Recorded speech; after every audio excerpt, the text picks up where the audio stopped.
అందుకే అక్కడ రాయబడిన మాట, మీరు గురిటివారైతే మీకు పాపము లేకపోవును, కానీ చూస్తున్నామని చెప్పుకొని మీరు ఇలా చేస్తే మాత్రం అది మీకు పాపము అని యేసుక్రీస్తు ప్రభు వారు శరీరధారి ఉన్నప్పుడు చెప్తున్నాడు మాట. ఎవరితో చెప్తున్నాడు ఈ మాట అంటే పరిసయ్యులతో చెప్తున్నాడు. ఎందుకు చెప్తున్నాడు అంటే, ఈ పరిసయ్యులు ఒక వ్యక్తిని వెలివేశారు. ఎవరు ఆ వ్యక్తి అంటే పుట్టు గుడ్డివాడు. ఆ గుడ్డివాడి గురించి ఒక సందర్భం, గుడ్డివాడి గురించి పెద్ద చర్చ జరిగింది. గుడ్డివాడు తల్లిదండ్రులకు పుట్టుకతోనే గుడ్డివాడిగా పుట్టాడు. ఆ గుడ్డివాడైనటువంటి ఆ వ్యక్తి యేసుక్రీస్తు ప్రభు వారి దగ్గరకు వచ్చి, ప్రభువా నా కన్నులు తెరువు నాయన అని అడిగినప్పుడు యేసు ప్రభు వారు ఆయనకు ఉపకారం చేయడానికి చూస్తా ఉన్నాడు. ఆ గుడ్డివాడి కంటే కూడా ప్రాముఖ్యంగా చాలా మందికి ఆయన గురించినటువంటి ప్రశ్నలు బోల్డ్ బయలుదేరి శిష్యులు అడుగుతున్నారు, వీడు గుడ్డివాడిగా పుట్టడానికి వీడు పాపం చేశారా, వీడు కన్నవాడు పాపం చేశారా ప్రభువా అని యేసు ప్రభు వారిని అడిగారు. యేసు ప్రభు వారు అన్నారు, వీడైనను కన్నవారైనను పాపము చేయలేదు, కానీ దేవుని క్రియలు మీరు ఎందుకు ప్రత్యక్షమవుటకే దేవునికి స్తోత్రం. వీడు గుడ్డివాడిగా పుట్టడానికి తల్లిదండ్రుల పాపమే కాదు, కానీ దేవుని ప్రత్యక్షత, దేవుని చేత అద్భుతం చేయించబడటానికి అని యేసు ప్రభు వారు చెప్పి ఆ గుడ్డివాడితో చెప్తున్నాడు అన్నమాట. ముందు ఒక మాట చెప్పాడు, పని చేశాడు. ఏమంటది? నేల మీద ఉమ్మి వేశాడు. ఆ ఉమ్మిని బురద చేశాడు. ఆ బురదని ఆ గుడ్డివాడి కన్నుల మీద రాశాడు. రాసి వెళ్ళి 7వ వచనం, నీవు సిలోయమును కోనేటికి వెళ్ళి అందులో కడుక్కొనమని చెప్పాను. దేవునికి స్తోత్రం. చాలా జాగ్రత్తగా గమనించాలి. వాడి కళ్ళున్నాయా? కళ్ళు లేవు అని యేసుప్రభు వారు తెలియదా? కళ్ళు లేవు అసలు. మళ్ళీ పైన ఏం చేశాడు యేసుప్రభు వారు? బురద రాశాడు. బురద రాస్తే ఎలా ఉండదు? గట్టిగా బిగిసిపోయి పగుళ్ళు వచ్చేసి అసలే కళ్ళు కనపడతలా. పైగా మళ్ళీ బురద రాశాడు. ఆ బురద రాస్తే ఆ బురద అంతా ఎరగలాకపోతుంది. అవుదా? బురద పరిస్థితి ఎలా ఉండదు?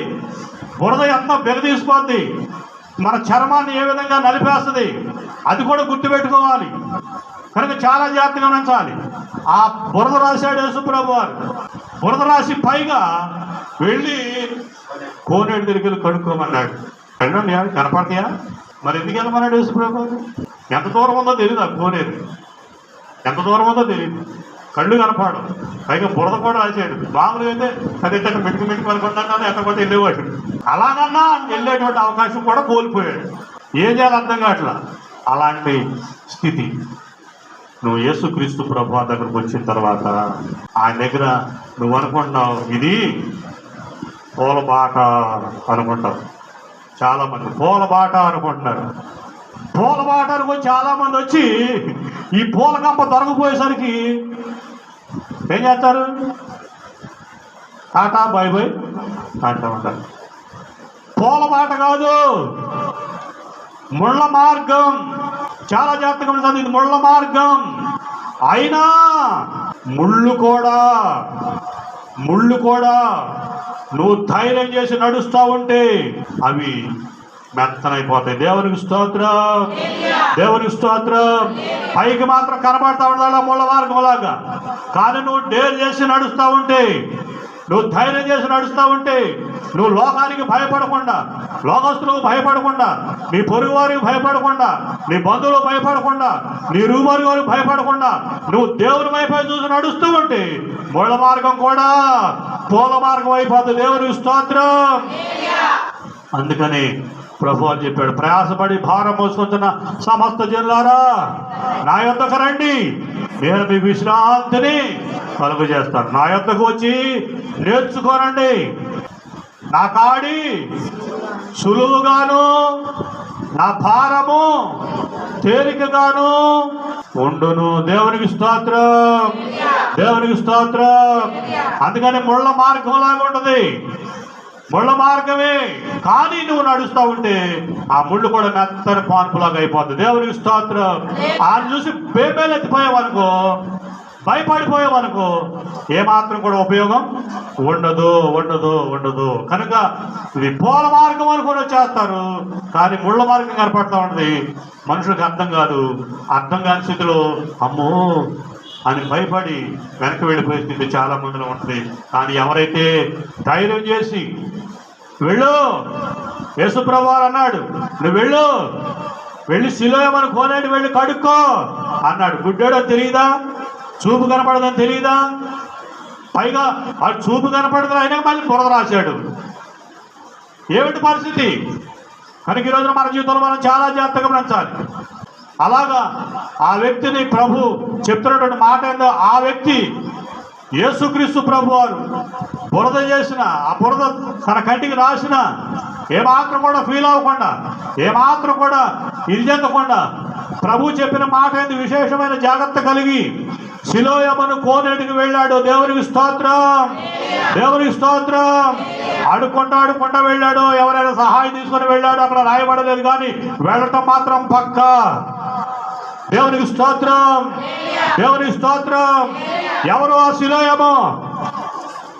ఏమిటా సిలోయమను కోనేరు? సిలోయం అనే మాటకు అర్థం ఏమిటి? పంపబడిన వాడు అని అర్థం. దేవునికి స్తోత్రం. ఎవరు పంపబడిన వారు? దేవుని చేత పిలువబడి ఏర్పాటు చేయబడి నువ్వు వెళ్ళి ఫలానా చోటకు వెళ్ళి శిష్యులతో చెప్పాడు, తోమాతో చెప్పాడు, తోమా నువ్వు ఇండియా ప్రదేశానికి వెళ్ళాలి అన్నాడు. దేవునికి స్తోత్రం. తోమా అనే భక్తుడు యేసుప్రభు వారి శిష్యుడు మన ఇండియా ప్రాంతానికి వచ్చి కేరళలో సువార్త చేయడం ప్రారంభించాడు. దేవునికి స్తోత్రం, దేవునికి స్తోత్రం. అలాగా మన ఇండియాలో సువార్త బీజం నాటబడింది. ప్రభు ఆ రోజున చెప్పారు, మీరు సర్వ సృష్టికి వెళ్ళి సువార్త ప్రకటించండి, అనేకులను శిష్యులుగా చేయండి అనే మాట ప్రకారం ఈ రోజు వరకు కూడా ఆ క్రమములో దేవుడు బాకీ కృప అనుగ్రహించాడు. దేవునికి స్తోత్రం. అపోస్తల కార్యములు 3వ అధ్యాయం 26వ వచనం. దేవుడు తన సేవకుని పుట్టించి మీలో ప్రతి వాని దుష్టత్వము నుండి మళ్లించడం వలన మిమ్మల్ని ఆశీర్వదించుటకు ఆయనను మొదట మీ వద్దకు పంపెనని చెప్పాను. దేవునికి స్తోత్రం. దేవుడు ఎవరైనా దేవుడు సర్వ సృష్టికర్త అయినటువంటి దేవాది దేవుడు. ఆయన గొప్ప దేవుడు, మహోన్నతుడు, సర్వాధికారి అయిన దేవాది దేవుడు. రూపాలు మార్చేవాడు కాదు, పేర్లు మార్చుకునేవాడు కాదు. ఆయన సర్వ సృష్టికర్త అయినటువంటి దేవాది దేవుడు తన సేవకుని పుట్టించి దగ్గర లేపి, అనగా మమ్మలో ప్రాంతంలో పుట్టించాడు, కొంతకాలం అక్కడ పెంచాడు. ఆ పెంచిన సమయం అయిపోయిన తర్వాత ఆయన సేవ చేయించుకోవాలనే తరుణం వచ్చిన తర్వాత అక్కడ నుండి లేపి దేనికి పంపించాడు? ఇక్కడికి మీలో ప్రతి వాని దుష్టత్వం నుండి మళ్లించటం వలన మిమ్మల్ని ఆశీర్వదించుటకు ఆయనను మొదట మీ వద్దకు పంపినని చెప్పాను. దేవుని స్తోత్రం. దేవుని సేవకుని దేవుడు పంపించాడు. అలాగా పంపించబడిన సేవకుని దగ్గర మాత్రమే నీవు దేవుని రాజ్యానికి వారసురాలు అవుతావు. నువ్వు ఎన్ని జిమ్మిక్కులు చేసినా సరే, ఎక్కడికి వెళ్ళినా ఏది చేసినా అది వృధా ప్రయాస. అందుకనే దేవుడు నిన్ను ప్రేరేపించాడు, దేవుడు నీతో మాట్లాడాడు, దేవుడు నిన్ను సంధించాడు, దేవుడిని హెచ్చరించాడు అనే విషయాన్ని నువ్వు గుర్తెరిగి అంతవరకు మనం నమ్మకంగా ఉండే కుటుంబంగా ఉండాలి. మనం అనాలోచనగా ఉండకూడదు, అశ్రద్ధగా ఉండకూడదు. దేవుడు తన సేవకుని పుట్టించి, అనగా లేపి, నీ దుష్టత్వం నుంచి విడిపించి నిన్ను ఆశీర్వదించడానికి ఆయనను మొదట మీ వద్దకు పంపాను. అలాగా పంపబడిన వాడే దైవ సేవకుడు, పంపబడిన వాడే సిలోయమను కోనేటికి సాదృశ్యమైన వాడు దేవుని సేవకుడు. దేవునికి స్తోత్రం. అంతేగాని ఇక్కడ నాకు 10 కుటుంబాలు ఉన్నాయి, ఈ 10 కుటుంబాలలో నా దగ్గర ప్రార్థనకు వస్తారులే అని ఏదో 4 మాటలు నేర్చుకొని చేసేది సేవ కాదు. మన కుటుంబాలు ఎక్కువ ఉండేరా, మనమే మనవాడిని సేవకుడు చేద్దాంరా అనేటువంటి వ్యర్థమైన మాట వ్యర్థమైపోద్ది. కనుక చాలా జాగ్రత్తగా సేవ అనేది చావుతో సమానం. చావైనా కానీ తెగించి వచ్చేసాం. ఇక్కడ నా అనేవాళ్ళు లేరు, నా బంధువులు లేరు, రక్త సంబంధికులు లేరు. దేవుని ఉచితమైన మహాకృప చేత దేవా నీవు నన్ను ఆ ఊరు నేను వెళ్ళాలంటే నువ్వు వెళ్ళమంటున్నావు కనుక నాకు ఉచితంగా గృహం ఏర్పాటు చేస్తేనే నేను వెళ్తాను అంటే మీ మధ్యలోనే దేవుడు ఆ గృహాన్ని ఏర్పాటు చేసేది. ఇది సత్యం కాదా? యథార్థత కాదా? దేవుని సేవకుడిగా చెప్పే ప్రతి మాట ఇది ఖచ్చితం కనుక నీవు కూడా ఆ పంపబడిన శిలోయమను కోనేటి దగ్గరకు నువ్వు వస్తే నువ్వు దీవించబడతావు, పరలోక రాజ్యానికి వారసత్వాన్ని సంపాదించుకుంటావు. ఇది ఖచ్చితం. కనుక చాలా జాగ్రత్తగా గమనించాలి. చెప్పబడుతున్నటువంటి సాక్ష్యం విషయంలో ఏది కూడా సున్నా అయినా పొల్లైనా తప్పిపోయేటువంటి కాదు. దానికి మీరందరూ సాక్షులే. అలాగా పంపబడిన వాడు ప్రాముఖ్యం. అలాంటి వాడి దగ్గరే దేవాది దేవుడు నీకు పరలోక రాజ్యాన్ని ఇస్తాడు. వాళ్ళు మాత్రం నిన్ను గట్టిగా హెచ్చరించగలరు. ఉన్నా లేకపోయినా, తిన్నా తిరిగిపోయినా, ఎన్నో సందర్భాల్లో శ్రమ, వేదన, బాధ, మీకు నెలకి 50,000, 40,000, 30,000, 20,000 రూపాయలు నీకు జీతం వస్తుంటే నువ్వు గడపటమే కష్టమైపోతుంది. అర్థం చేసుకుంటావు అసలు మన తల్లిదండ్రులు, మన ఆత్మీయ తల్లిదండ్రులు ఎంత దుఃఖపడతారో, ఎంత వేదన పడతారో, ఎంత వాళ్ళు తింటున్నారో అసలు లేదు అనేటువంటి విషయం జ్ఞాపకం వస్తుందా? ఎందుకంటే మేము దేవుని చేత ఏర్పాటు చేయబడి దేవుని పిలుపుని బట్టి వచ్చిన వారు. అలా వచ్చినటువంటి మా జీవితాల్లో దేవుడు ఇచ్చినటువంటి వాగ్దానం. లోకాసు వార్త 10వ అధ్యాయం 7వ వచనం అందరూ తీర్చి చూడాలి. వారు మీకిచ్చు పదార్థములను తిరుచు త్రాగుచు ఆ ఇంటిలోనే ఉండుడి, పనివాడు జీతమునకు పాత్రుడు, ఇంటింటికి తిరగవద్దు అని ఎంత ఖచ్చితంగా రాయించాడు. చూసారా పరిశుద్ధాత్మ దేవుడు? అది వాగ్దానంగా ఇచ్చాడు నాకు. ఆ వాగ్దానాన్ని ధ్యానం చేస్తా ఉంటాం. ఆ వాళ్ళు ఎవరు? వారు అనగా మీ వద్దకు వచ్చేవారు. నేను వారిని ప్రేరేపిస్తాను. అలా ప్రేరేపించబడినటువంటి వారు, అలాగా మీ వద్దకు వచ్చేటువంటి వారు, వారు నీకిచ్చు పదార్థములను తిరుచు త్రాగుతూ ఆ ఇంటిలోనే ఉండుడి, అని వాడి జీతమునకు పాత్రుడు, ఇంటింటికి తిరగవద్దు.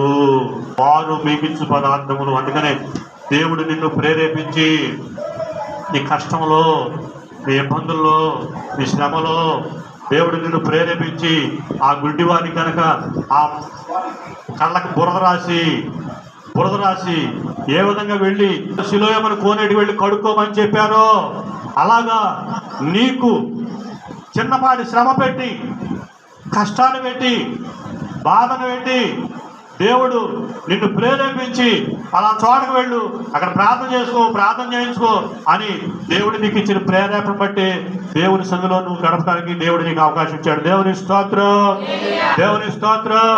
కనుక చాలా మందికి ఉన్నది ధన్యత, చాలా మందికి లేదు ఈ భాగ్యము. కానీ ప్రభువు నీకు ఇచ్చినందుకు నువ్వు ధన్యుడవు, ధన్యురాలవు, నీ కుటుంబం ధన్యమైంది అని గుర్తెరిగి అసలు ప్రార్థన మానేసే ఆలోచన రానివ్వనేకూడదు. ఆ ఆలోచన వచ్చిందంటే ఆలోచన ఎవరిదని చెప్పాం? సాతాను ఆలోచన. సాతానా నా వెనక పో అన్నాడు యేసు ప్రభు అని. కానీ మనం అలా గద్దించేటువంటి ధైర్యం లేదు మన దగ్గర. అలా గద్దించేటువంటి ధైర్యం ఉంటే రెండోసారి మళ్ళీ మాట్లాడు. అలాంటి స్థితి కలిగినటువంటి వాడు, లేదా కలిగినటువంటి ఆమె.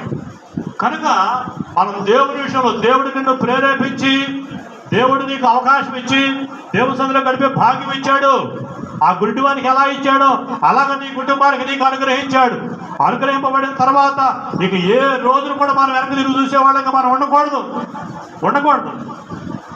దేవుని సందులో సాగులు చెప్పకూడదు. దేవుని సందులో గడపడానికి మనం అంతరాలు ఎత్తుకోకూడదు. ఏదైనా సరే దేవుని తర్వాతే అనుకునే వారంగా మనం ఉండాలి. ఏదైనా సరే మనం ప్రార్థనకు వెళ్ళి అయిపోయిన తర్వాతే ఏదైనా పని మనం చూసుకోవాలనుకుంటే అలాంటి ఆసక్తితో ఉండాలి.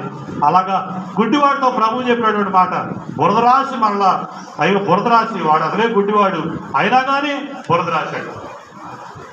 అలాగే నీ కుటుంబంలో చిన్న శోధన వచ్చినప్పుడు ఇంకా నిన్ను కష్టపెట్టాడేమో, అయినా ఏమాత్రం ఇబ్బంది పడబాక. దేవుడు మేలు చేసే దేవుడే, దేవుడు కార్యం చేసే దేవుడే. దేవుడు నిన్ను ఇబ్బంది పెట్టేవాడు కాదు. ఈ శోధనలో నిన్ను గొప్ప చేసే దేవుడు, అభివృద్ధి చేసే దేవుడు అనే విషయాన్ని గుర్తు పెట్టుకోవాలని ఈ మాట తెలియజేస్తా ఉన్నాడు. అతడు ఏమాత్రం కూడా చిన్నపుచ్చుకోవాలా.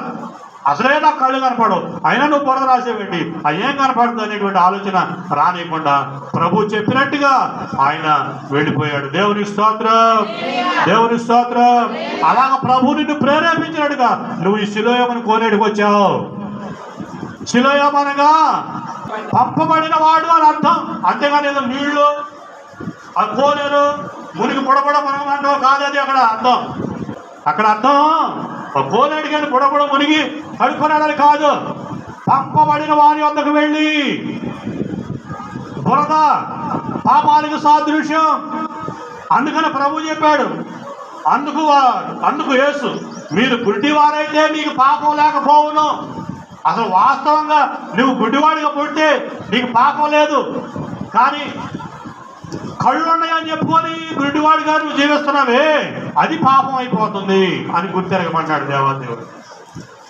పరిశీలందరూ మేము గుడ్డివాడమా అని అడుగుతున్నారు. అప్పుడు వారు 40వ వచనం, ఆయన వద్ద ఉన్న పరిశీలలో కొందరు ఈ మాట విని మేము గుడ్డివారమా అని అడిగితే యేసుప్రభు అన్నాడు, మీరు అక్కడ పుట్టుకతో గుడ్డివాళ్ళు అయితే మీకేమి పాపం లేదురా నాయనా, మీకు తెలియక ఏదో అడుక్కున్నారు పడుకున్నారు ఏం చేస్తున్నారు అలాగ అయిపోయేది, కానీ మీరు పుట్టుకతో గుడ్డివాడు కాదు.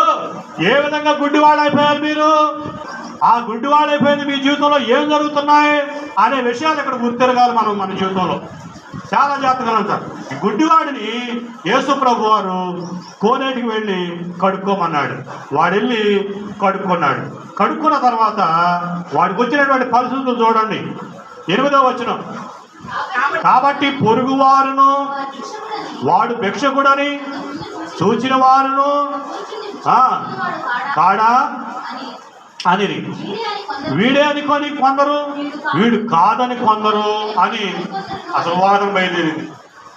రక్షించబడిన వాడు ఎలా రక్షించబడ్డాడా, ఎరా నీకు ఎలా జరిగింది ఈ స్వస్థత, ఎవరిచ్చారా ఈ అద్భుతం, ఎవరు చేశారా అద్భుతం, ఎవరి వల్ల జరిగిందిరా ఈ స్వస్థత అని అడిగి మేలు పొందుకోవాల్సిన వీళ్ళు ఏం చేస్తారు, అసలు ఈడేనా, ఈడు కాదా, వీడు కాదా, ఎవడు ఆడు కాదు అని ఎంత వ్యంగ్యంగా మాట్లాడుకుని ఉంటారు. అవి చెప్తారు ఈ మాటలు.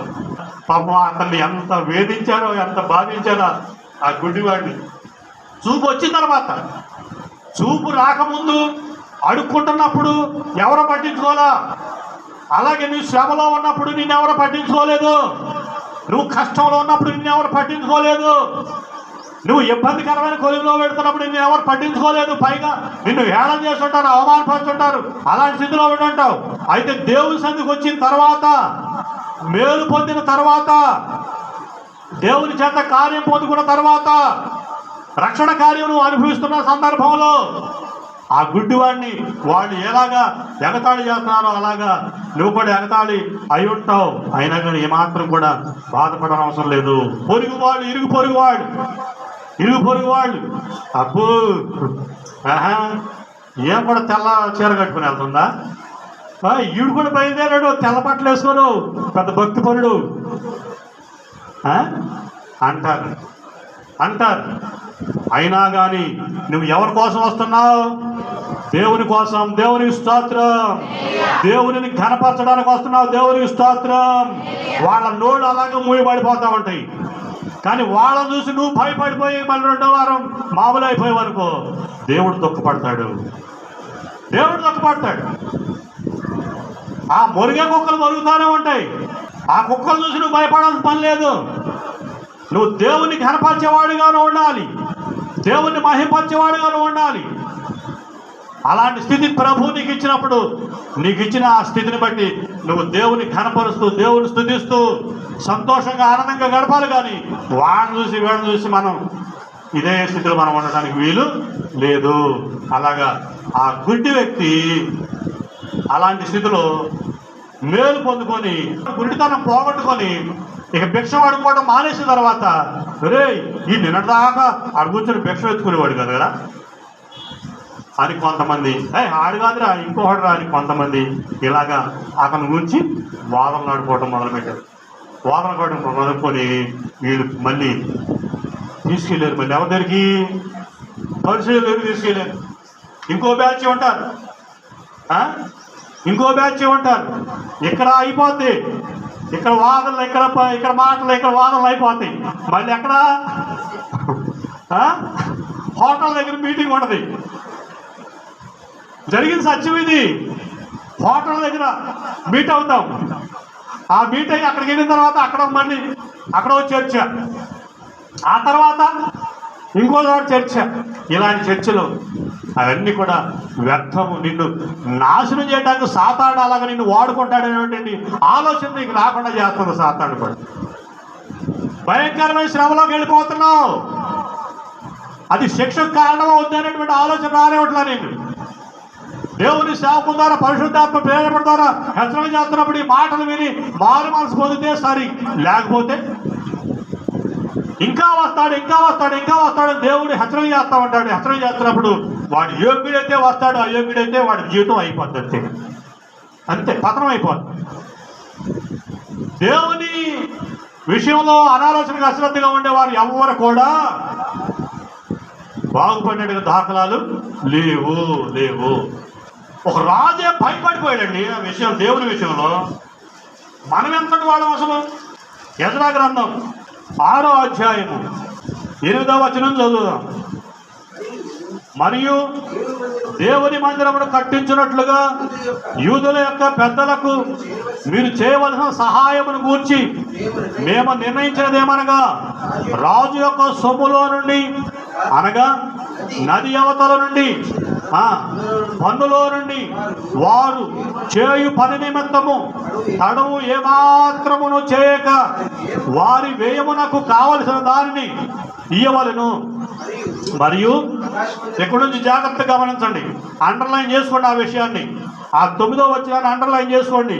మరియు ఆకాశమందలి దేవునికి దహన బలులు అర్పించుటకై కోడెలే గాని, గొర్రె పొట్టేళ్లే గాని, గొర్రె పిల్లలే గాని, గోధుమలే గాని, ఉప్పే గాని, ద్రాక్షరసమే గాని, నూనెయే గాని యెరూషలేములోనున్న యాజకులు ఆకాశమందలి దేవునికి సువాసన అయిన అర్పణలను అర్పించి రాజును అతని కుమారులను జీవించినట్లు ప్రార్థన చేయు నిమిత్తమై వారు చెప్పిన దానిని బట్టి ప్రతి దినము తప్పకుండా వారికి కావలసినదంతయు ఇయ్యవలెను.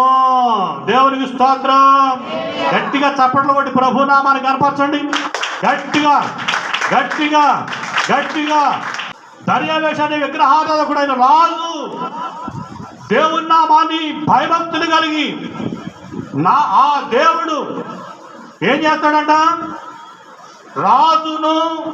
రాజు అతని కుమారులను జీవించినట్లు ప్రార్థన చేయు నిమిత్తమై యాజకులు చెప్పిన దానిని ప్రతి దినము తప్పకుండా వారికి ఇయ్యవలెను అని దర్యావేష అనే రాజు వారి మంత్రులకు ఆజ్ఞాపించాడు. దేవునికి స్తోత్రం, దేవునికి స్తోత్రం.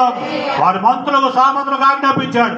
యాజకులు ఏదైతే అడుగుతున్నారో సమస్తము వారికి ఏమి కొదువు లేకుండా ఇవ్వండి. రాజు అతని కుమారులు అతని కుటుంబము జీవించినట్లుగా వారు ప్రార్థన చేస్తారు. అలాగా నీ కుటుంబము చల్లగా జీవించబడటానికి, నీ బిడ్డలు దీవించబడటానికి యాజకులంగా, సేవకులంగా ప్రార్థన చేస్తుండగా ఆ ప్రార్థన నీ కుటుంబానికి దీవెనగా మారాలి అని నువ్వు ఆశిస్తే, నువ్వు ఏ మాత్రం కూడా నిర్లక్ష్యం లేకుండా దేవునికి ఇచ్చే విషయాల్లో, నువ్వు కట్టే దశభాగం విషయాల్లో, నువ్వు ఇచ్చే కానుక విషయాల్లో ఏ మాత్రం కూడా తక్కువ లేకుండా ఆ రాజు అంటున్నాడు ఏమని? ఆకాశమందలి దేవునికి సువాసనైన అర్పణను అర్పించి రాజును అతని కుమారులను జీవించినట్లు ప్రార్థన చేయు నిమిత్తమై. ఊరికే చేస్తాడు ప్రార్థన? ఊరికే డాక్టర్ చేయబట్టుకొని నాడి చూస్తాడా? ఊరికే ఇస్తాడా మందులు అన్నట్లుగా దేవాది దేవుడు నిన్ను ప్రేరేపించినప్పుడు నువ్వు ముళ్ళు పెట్టుకోకూడదు. ఇక మూట కట్టుకుని పొట్టు రొప్పుకోకూడదు. దేవుని సన్నిధిలో నీకు దేవుడు ఎంత స్థానం ఇచ్చాడు అంత స్థానం తగినట్లుగా నువ్వు దేవుని విషయంలో, దేవుని కార్య విషయంలో ఏదైనా ఫలానా విషయం అని చెప్తే ధారాళంగా ముందుకు రావడం అందరూ. అంతేగాని రాజుగారి విందులాగా చేయబడమాట, నేను ఒక్కడేగా నీళ్లు అందరూ పాలైపోతారులే, నేను ఒక్కడేగా నీళ్లు, నేను ఒక్కడేగా నీళ్ళు అని అందరూ తీసుకొచ్చి ఆ గంగాధర నీళ్ళే పోసారు. అక్కడ నీళ్ళే పోస్తే రాజుగారు ఏం చేశాడు, మళ్ళీ నీళ్ళే ఇలా వడ్డం చేయండి అంట. అందుకని ఏ పంట విత్తుతావో ఆ పంటే కోస్తాం, ఆ పంటే కోస్తాం. వీళ్ళు అనుకున్నారు, తెలియగలిగిన వాళ్ళు, నేను అక్కడేగా నీళ్ళు పోసేది, ఆ అన్ని పాలల్లో నేను పోసే పిండి నీళ్ళు అబ్బా గోపమా అని అనుకోని ప్రతాడు అదే మాట అనుకోని, ప్రతాడు అదే మాట అనుకోని రాజుగారు ఏమంటాడు, రాజుగారు ఏమన్నాడు, ఆయన యాజకులు ఆకాశమందు దేవునికి ధూపం వేయడానికి, సువాసనైన అర్పణలు అర్పించడానికి రాజును అతని కుమారులను జీవించినట్లు ప్రార్థన చేయు నిమిత్తమై వారు చెప్పిన దాన్ని ప్రతి దినము తప్పకుండా ఏది కావాలో అది ఇవ్వండి యాజకులకి అని రాజు అయిన దర్యావేషు ఆజ్ఞ జారీ చేసేసాడు. అలా నీ జీవితంలో కూడా నీకు దేవుడు ఏది ప్రేరేపించాడో, ఏ స్థితిలో నిన్ను ఉంచాలని దేవుడు ఆశించాడో ఆ స్థితిని బట్టి నిన్ను ప్రేరేపిస్తాడు. దేవుని స్తోత్రం, దేవుని స్తోత్రం. ఒకవేళ ఎవరైనా సరే విధవరాలు దేవుడు ప్రేరేపించాడండి ఏలియాని పోషించడానికి. 3.5 సంవత్సరాలు పోషించింది విధవరాలు ఒక్కతే. ఆమె కుటుంబంలో సమృద్ధి, ఆమె తింటమే కాకుండా ఆ ఇరుగు పొరుగు వారు కూడా వచ్చేసారు. అప్పుడు దాకా దూషించిన వారు. అద్భుతమైన మహాద్భుతమైన అద్భుతమైన మహాద్భుతమైన యేసయ్యకే సాధ్యము, అసాధ్యమైనది ఏమీ లేదు ఇలాలో యేసయ్యకు. అద్భుతమైన మహాద్భుతమైన అద్భుతమైన మహాద్భుతమైన దేవుడు బలవంతుడు, అద్భుతాలు చేసే ఆశ్చర్యకరుడు. మన దేవుడు బలవంతుడు, అద్భుతాలు చేసే ఆశ్చర్యకరుడు. దేవుని స్తోత్రం, దేవుని స్తోత్రం. ఎంత పిండి తీసిందో అంత పిండి దానిలో ఉంది, ఎంత నూనె అయితే తీసిందో అంత నూనె దానిలో ఉంది. తీసింది పిండి, మళ్ళీ పిండి వచ్చారు, నూనె తీసింది, మళ్ళీ నూనె వచ్చేస్తుంది. అద్భుతం అయిపోయింది. ఆ ఊరంతా మాకిన సువార్త అందరూ వచ్చేసారు. ఇప్పుడు తిట్టిన వాళ్ళందరూ, ఆ దూషించిన వాళ్ళందరూ, ఆ దగ్గర బాబే అన్న వాళ్ళందరూ వచ్చారు. వదినా వదినా వదినా, అక్క అక్క అక్క అని వదినాడు, అత్తమా అత్తమా అత్తమా అని వదిలాడు వాడు. అలాగే వదిలాకంటే అందరూ ఏమి తోసేశారు, కానీ ఏమి మాత్రం ఎవరిని తోసేశారు. దేవుని స్తోత్రం. అలాగ సేవకుడిని పోషించింది, ఆమె దగ్గరికి వచ్చిన వారిని పోషించింది, తన కుటుంబాన్ని పోషించుకుంటుంది. దేవుని స్తోత్రం. అలాగా నువ్వు ఏ మాత్రం కూడా నిరాశ నిస్పృహ లేకుండా దేవుని విషయంలో, ఒక నా దగ్గర ఏమీ లేదు, నాకెవరు ఏమీ లేదు, నాకేమి చేసేవాడు లేరు అనుకుండా దేవుని విషయంలో ధారంగా ఉంటే దేవుడు నీ జీవితంలో అద్భుతం చేస్తాడు, ఆశ్చర్యకరమైన కార్యం చేస్తాడు. అలాగే ప్రతి కుటుంబము ఉండాలని మేము ప్రార్థన చేస్తూ ఉంటాం. రాజుగారే ఆయనకేం కొదువా, ఆయన రాజు అతని కుటుంబము చిరకాలం జీవించినట్లుగా ప్రార్థన చేయి నిమిత్తమై యాజకులకి వారు ఏదడిగితే అది మీరు ఇచ్చేసేయండి అని మంత్రులకు ఆజ్ఞ జారీ చేసేసాడు. దేవుని స్తోత్రం. ఈ పగటి వేళ పరిశుద్ధాత్మ దేవుడు నీకు ఆజ్ఞ జారీ చేస్తా ఉన్నాడు. దేవుని స్తోత్రం. దేవుడు నిన్ను ఏదైతే ప్రేరేపించాడో అది తీసుకొచ్చి దేవుని సేవకు దగ్గర పెట్టాయి. దేవుని స్తోత్రం. పరిసయ దగ్గరికి వెళ్ళారు. పరిసయ దగ్గరికి వెళ్ళి వీడంట రక్షించబడ్డాడంట. ఏమంట రక్షించబడిందంట. దీని సంగతి ఏంటి చూడండి, వీడు అవారం ఏంటి చూడండి అని పరిసయలు కప్పు చెప్తే వాళ్ళు అంటున్నారు, రే నీ ఎలా రక్షించబడ్డా, నీకు ఎలా గుడితనం పోయింది, నీకు ఎలా గుడితనం పోయింది అని అడిగితే బాగా అన్నాడు వేగంగా, ఏంట్రా మీరు కూడా ఆయన శిష్యులు అవుతారో ఏంటి అన్నాడు. దేవుని స్తోత్రం, దేవుని స్తోత్రం. ఏంటి మీరు కూడా ఆయన తెలుసుకోవాలనుకున్నారా ఏంటి, మాకేం పని, మాకేం పని, అసలు నువ్వు ఎలా అని నీకోసం మేము చర్చ చేస్తున్నాం అని ఈ లోకంలో ఈ లేనిపోయిన వ్యవహారం చేసే బ్యాచ్ అంతా ఎలాగ ఉండదు. అవసరమైన వాటిని చేయాలని చూడరు. మానవులు ఏంటి, బాగున్న దాన్ని నాశనం చేయటం, నాశనంగా ఉన్నదాన్ని ఎవరు బాగు చేయడానికి అసలు ఆలోచన రాదు. బాగున్న దాన్ని నాశనం చేయాలి. ఇలాగా రక్షించబడ్డావా నాయన, మంచిదిరా మంచిదిరా మానవాక చక్కగా వెళ్ళు, ప్రార్థనకి వెళ్ళు అని చెప్పడానికి బదులు అలా రక్షించబడ్డావా, ఆ పాత్రకి వెళ్తున్నావా, ఆ పాత్రకి ఎందుకు, ఇక్కడ గుళ్ళు లేవు, ఇక్కడ ఏ గుళ్ళు లేవా, ఆ పాత్రకి ఎందుకు మరి అనేటువంటి దౌర్భాగ్యం కాలేదు. ఇలాగ పరిచయం కూడా ఆ గుడ్డు అయిన పాపం అలాగ అడుగుతుంటే వాడికి కోపం వచ్చి మీరు కూడా రుచిదవుతారే అని అడిగితే మేమెందుకు అవుతాం. అలాగే మళ్ళీ వీళ్ళందరూ కాకుండా తల్లిదండ్రులు పిలిపించారు. మళ్ళీ తల్లిదండ్రులు పిలిపించారు. తల్లిదండ్రులు అడుగుతున్నారు. 21వ వచనం 22వ వచనం, తల్లిదండ్రులు యూదులకు భయపడి వాళ్ళ పరిమాలాడు, మా కుమారుడు రక్షించబడ్డాడు, మా కుమార్తె రక్షించబడింది, మాకు సంతోషం అని అనుకోవట్లా. వాళ్ళు యూదులకు భయపడి మాకేం తెలియదయ్యా, మాకేం తెలియదు, వాడు ఎలా రక్షించబడ్డాడో మాకు తెలియదు, వాడు ఏ ప్రాంతానికి వెళ్తాడో మాకు తెలియదు అనేటువంటి విషయాన్ని వాళ్ళు మాకేం తెలియదు. ఇలాంటి పరిస్థితులు అవన్నీ అయిపోయిన తర్వాత వీళ్ళేం చేశారంటే చూడమాట చెప్పి ఎందుకైనా క్రీస్తు అని ఎవడైనాను ఒప్పుకొని నేడలా వారిని సమాజంలో నుండి వెలివేస్తామని యూదులు అంతకుముందే నిర్ణయించుకొని ఉన్నారంట. చాలు, అందుకు భయపడిపోతున్నారు. ఈ రోజుల్లో కూడా మానవ జీవితంలో చాలా జాగ్రత్తగా గమనిస్తే నువ్వు ఎక్కడికి ప్రార్థనకి వెళ్ళినా ఎవడేం పట్టించుకోడు, ఎవడేమనడు. ఇక్కడికి ప్రార్థనకు వస్తేనే వాళ్ళకి అవమానం, ఇక్కడ ప్రార్థనకు వస్తేనే చర్చ, ఇక్కడ ప్రార్థనకు వస్తేనే అవునా కాదా, అవునా కాదా, ఇక్కడ ప్రార్థనకు వస్తేనే ఎక్కడికి వెళ్ళినా ఏం పట్టించుకోరు. నువ్వు ఎక్కడికన్నా వెళ్ళు, నువ్వు ఎక్కడికి వెళ్ళినా గోతులో పడతావు కనుక పట్టించుకోరు. ఇక్కడికి వస్తే పరలోక రాజ్యానికి వెళ్తావు కనుక ఇక్కడికి రాకూడదు అనేటువంటి కాన్సెప్ట్ వాడిది సాతానుడు. కనుక ఎవడైనా సరే యేసుక్రీస్తు ప్రభువాన్ని ఒప్పుకుంటే వాడు వెలివేద్దాం అనేటువంటి ఆలోచనతో ఉన్నారు కనుక వాళ్ళు భయపడిపోయారు. కానీ రక్షింపబడే వారికి ఏం భయం, గుడ్డితనం పోగొట్టుకునే వారికి ఏం భయం.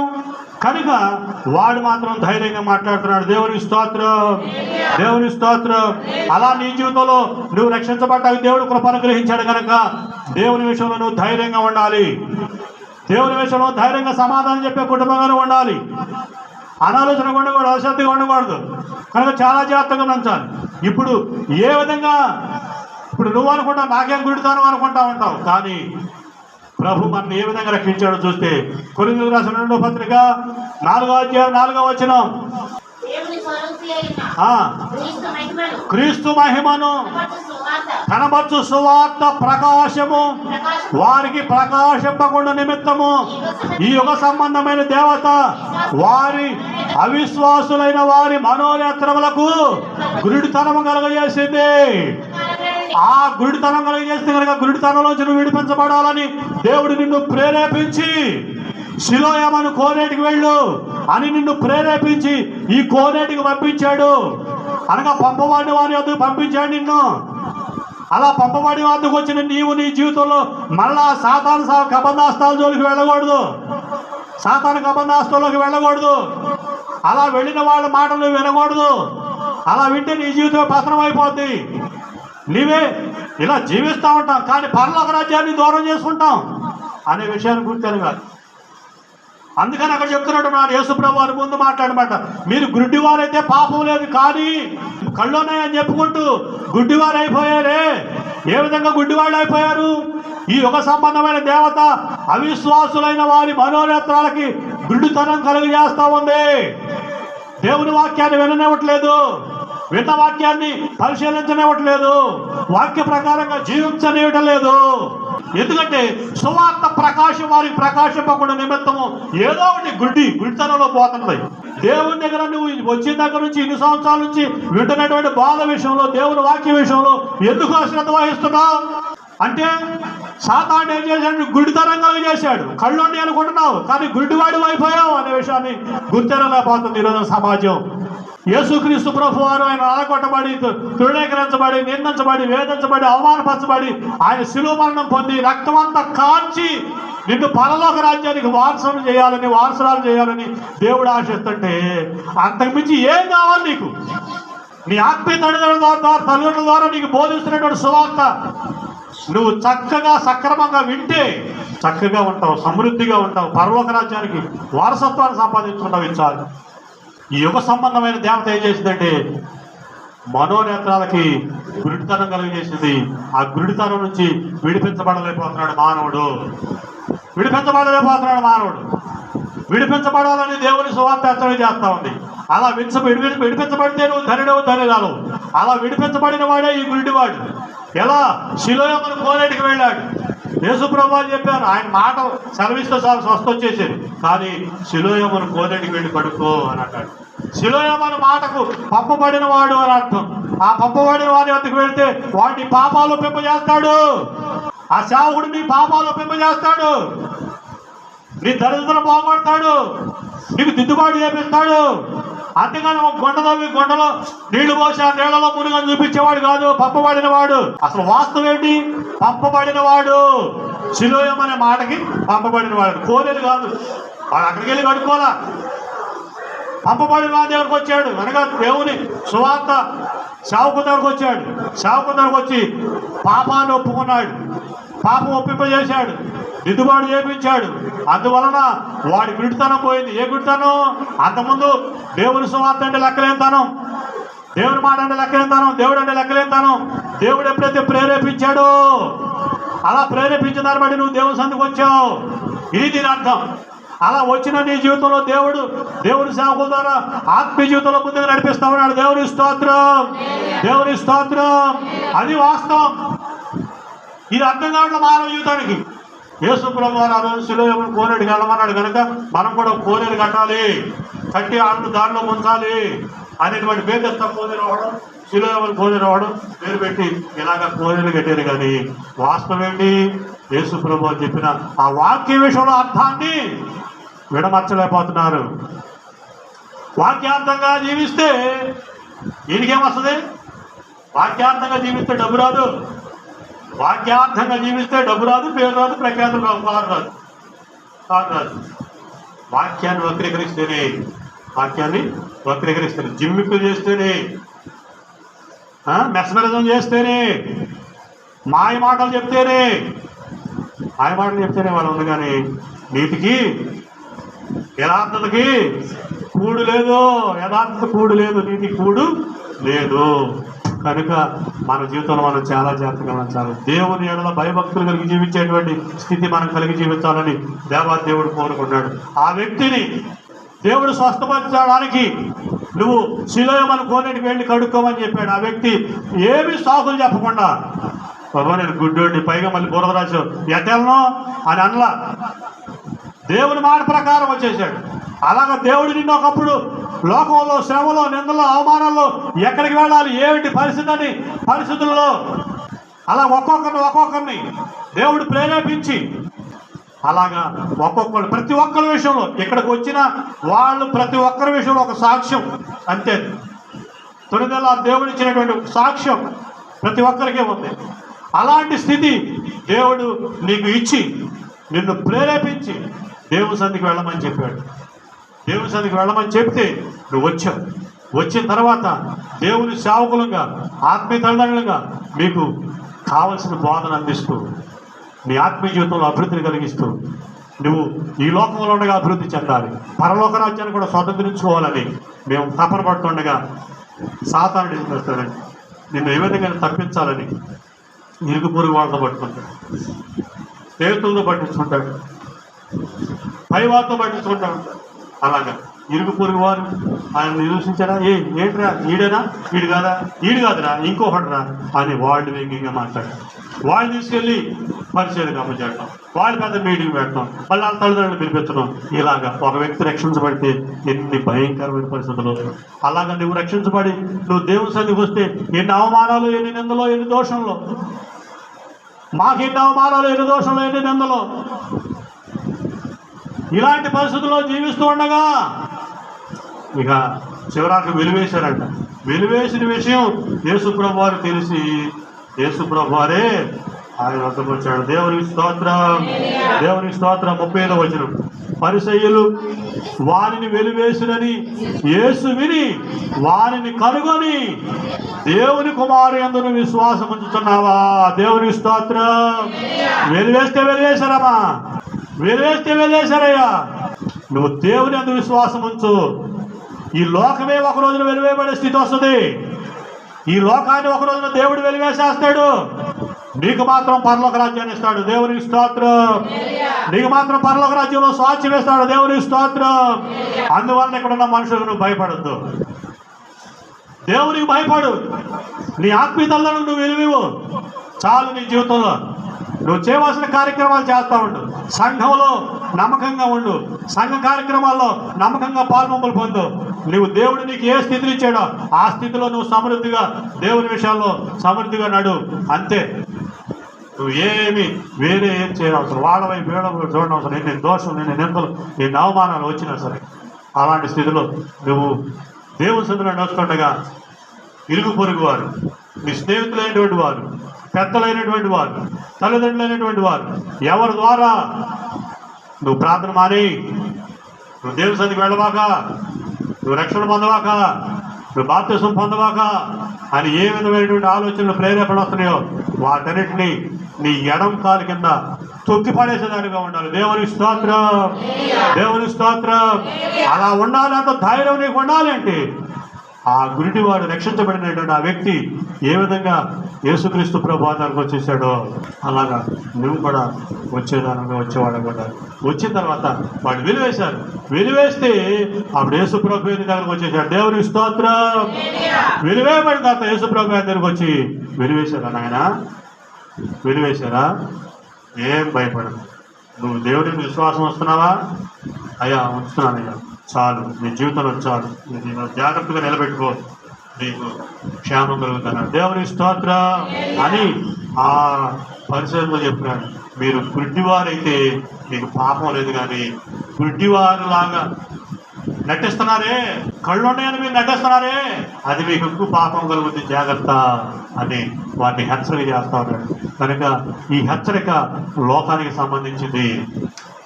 నీకు దేవుడు నిన్ను నీ దగ్గరే ఉన్నాడు, నీ పక్కనే ఉన్నాడనే అభయాన్ని దేవుడు నీకు ఇస్తున్నాడు. దేవునికి స్తోత్రం. కనుక లోకంలో ఉన్న వారిని దేవుడు ఒక రోజున ఆయన వెలివేసి స్థితి వస్తుంది. ఆయన మధ్యాకాశానికి వచ్చినప్పుడు కడబోర ఊదినప్పుడు ఆ శబ్దం నీకు మాత్రమే వినబడింది. కడబోర శబ్దం బాగానే ఉంటుంది, పెద్దగా ఉంటుంది, కానీ ఆ శబ్దం నీకు మాత్రమే వినబడుతుంది. పక్కన వినపడదు. మార్పు చెందిన వాడికి వినపడదు. నిన్ను వెలివేసిన వాడికి వినపడదు. నిన్ను అవమానపరుస్తున్న వాడికి వినపడదు. దేవుని దూషించిన వాడికి వినపడదు. నీకు మాత్రమే వినపడుతుంది. నువ్వు టాక్ మాట వెళ్ళిపోతావు మధ్యాకాశంలోకి. అప్పుడు అర్థమవుతుంది వీడికి. ఎందుకంటే ఈ మాటలు వింటాడుగా, ఈ మాటలు విని ఉన్నాడుగా, ఒకరు ఎత్తబడి ఒకరు విడబడి పాట విన్నాడుగా. అలాంటి సందర్భం ఏదా నా పక్కనే ఉన్నాడుగా, ఏమైంది పరిస్థితి అని అప్పుడు అర్థమవుతుంది. ఓ యేసుప్రభు వారు వచ్చేసాడు అనుకుంటా, కడపోరు శబ్దం వినబడింది అనుకుంటా అని అప్పుడు వాడి కళ్ళు తెరవబడతాయి. కానీ అప్పుడు అంతా అయిపోతుంది. అప్పుడు కళ్ళు తెరవబడినంత ఉపయోగం లేదు. ఇప్పుడే ఇదే మిక్కిలి అనుకూలమైన సమయం, ఇదే గణ రక్షణ దినము. ఈ సువార్త వినబడుతుండగా నీ గుడితనం చూపించబడాలి అంటే నువ్వు కోనేటి దగ్గర రావాలి, అనగా పంపబడిన దగ్గర రావాలి, దేవుని చేత పంపబడిన దేవుని సేవకుని దగ్గర రావాలి. అలా రావటం దేవుడు నీకు ఇచ్చిన గొప్ప ధన్యత. దేవునికి స్తోత్రం, దేవునికి స్తోత్రం. ఈ ధన్యతను నువ్వు పోగొట్టుకోవద్దు. ఈ ధన్యత నీ కుటుంబం పోగొట్టుకోవద్దు. నాతో చెప్పాడా? నా పిల్లలతో, నా భార్యతో కూడా చెప్పినట్టు ఉంది దైవ గ్రంథంలో. నోవాహుతో చెప్పాడు. నోవాహుతో చెప్పినప్పుడు తన భార్య ఉంది, పిల్లలు అన్నారు, కోడలు అన్నారు. ఆ భార్య వచ్చి నాతో చెప్పాడు ఏంటి? నువ్వు ఏం మాట్లాడినావో, దేవుడు మాట్లాడినావో, నీకు పిచ్చే సాధ్యా, నేను వాడా అంటున్నావు, నువ్వు చచ్చేదిగా అక్కడ మమ్మల్ని కూడా చంపుతున్నావు అని అనలా. పిల్లలు ఓ నాయన ముసిరాడా, నీకు అందరూ వయసు పెరిగి నీకు చేతంతా పెరిగినట్టు అందరూ ఆయన ఏదో వాడ కట్టాలంటే ఎవడో సముద్రం ఒడ్డు కడతాడు, నువ్వేంటి అరణ్యంలో కడుతున్నావు, నువ్వు చచ్చేది కాబట్టి మమ్మల్ని కూడా చంపుతున్నావు, ఏంటి పరిస్థితి అని చెప్పేసి వాళ్ళు అనల కోడళ్ళు. ఆ ముసలోడికి ఎట్టగా బుద్ధి జ్ఞానం లేదు, మీకన్నా బుద్ధి జ్ఞానం లేదా, మీరు చచ్చేది కాడ మమ్మల్ని కూడా చంపుతున్నారని కోడళ్ళు అనలా. మరి ఏంటి పరిస్థితి?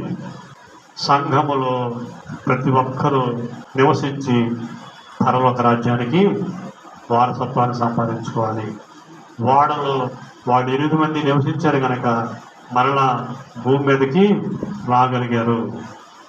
మీకు చాలాసార్లు చెప్పారు, వాడలో ఉన్నవారు భూమి మీదకి వచ్చి భూమిని స్వతంత్రించుకుంటారు. అలాగా నీవు కూడా దేవుని మందిరంలో అనే వాడలో ఉంటే మధ్యాకాశానికి ఎత్తబడితే ఆ ఎత్తబడిన వారిని భూమి మీద తీసుకొచ్చి 1000 ఏళ్ల పరిపాలన ఉండేట్టుగా దేవుడు కృప చూపిస్తాడు. దేవునికి స్తోత్రం. అలాంటి కృప మనకందరికి ఉండాలనే మా తాపత్రయం, మా తపన. సంఘం అభివృద్ధి చెందాలని, బిడ్డలు ఉన్నతమైన స్థితిలో ఉండాలని, ఆత్మీయ స్థితిలో గొప్పవాళ్ళు అవ్వాలని అలాంటి ప్రయాసం నేను పడుతుంటే మీరు కూడా దేవుడిలో పడిపోయి ఆత్మీయతలుగా చెప్పిన మాట విని ఆ మాట ప్రకారం భక్తి జీవితంలో ముందుకు నడిస్తే మీ కుటుంబాలు కూడా పరలోక రాజ్యానికి వారసత్వాన్ని సంపాదించుకుంటుంది. లేకపోతే వారసత్వాన్ని తేలిక దొరికేది కాదు అని చెప్పబడుతున్నటువంటి మాటల విషయంలో పరిశుద్ధాత్మ దేవుడు మనతో హెచ్చరిక చేస్తున్నటువంటి విషయంలో గుర్తుని. ఎందుకనగా ఆ గుడ్డి వదిలకు ఒకప్పుడు మనం లోకంలో ఉన్నాం, శాపగ్రస్తమైన జీవితంలో ఉన్నాం. అయితే దేవుని వద్దకు రావాలనే ఆలోచనతో నీకు ఆలోచన వచ్చినప్పుడు దేవుడు నిన్ను ప్రేరేపించాడు. పైగా గుడ్డివాడికి బురద రాసినట్టుగా చిన్న శ్రమను, కష్టాన్ని పంపించిన దేవుడు విడిచిపెట్టకుండా మళ్ళా శిలోయమును కోరిన దగ్గర పంపించాడు. దేవునికి స్తోత్రం. అలాగ కోరిన దగ్గరికి నిన్ను ప్రేరేపించి తీసుకుని వచ్చాడు. ఆత్మీయులకు అప్పగించబడినటువంటి వారి జీవితంలో వారిని ఏదైతే బోధిస్తున్నారో ఆ మాటల విషయంలో విశేషమైన జాగ్రత్త కలిగి నువ్వు జీవించాలని దేవుడు హెచ్చరిక చేస్తుండగా ఆ హెచ్చరిక నువ్వు మర్చిపోతే మన జీవితానికి మంచిది కాదు. అలాగా గోధుమలు విత్తుతూ ఉంటే ఆ గోధుమలు విత్తుతూ ఉండగా పురుగులు వెతబడేటువంటి స్థితిలోకి వెళ్ళడం మంచిది కాదు. కనుక ఆత్మీయతలు ఏం చెప్తున్నాను ఆ విషయం ముందు విశేషమైన జాగ్రత్త కలిగి ప్రతి పరిస్థితుల్లో కూడా సంఘం విషయంలో, దేవుని విషయంలో సకాలుగా ఉండాలని దేవాదేవుడు ఈ మాటలు హెచ్చరిక చేస్తున్నాడు. ఆత్మ సంబంధమైన జీవితంలో అభివృద్ధి చెందాలని దేవాదేవుడు ఈ మాటలు హెచ్చరిక చేస్తున్నాడు. ప్రభు ఈ మాటలు దేవుని గాక.